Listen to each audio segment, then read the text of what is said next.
Sleep ఎంత important అంటే ఒక మనిషి సమతుల్యాన్ని కాపాడడానికి? అంటే స్లీప్ అనేటువంటిది మన శరీరానికి రెస్ట్ ఇస్తూ ఉంటుంది. బాడీలో అంటే ఫిల్టరేషన్ జరుగుతూ ఉంది. ప్లస్ ఇంకోటి ఏంటంటే ఎక్కడైనా కూడా ఒక డ్యామేజ్ ఒక సెల్స్లో అయినా కూడా ఈ స్లీప్ టైంలో రిపేర్ కూడా జరుగుతూ ఉంటుంది. సో దానివల్ల ఏంటంటే మీ బాడీలో ఏదన్నా even if the process start అయినా కూడా అడిక్వేట్ రెస్ట్ తీసుకోవటం వల్ల మనం రిపేర్ మెకానిజానికి టైం ఇస్తున్నాం. రైట్. సో కాబట్టి 6 to 8 hours, 6 to 8 hours, minimum 6-8 hours అనేది అడిక్వేట్.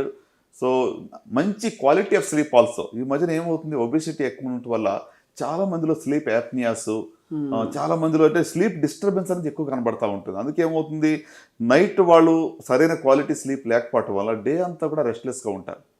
అంటే ఇప్పుడు ఒక అరగంట పడుకుంటారు, సడన్గా లేస్తారు.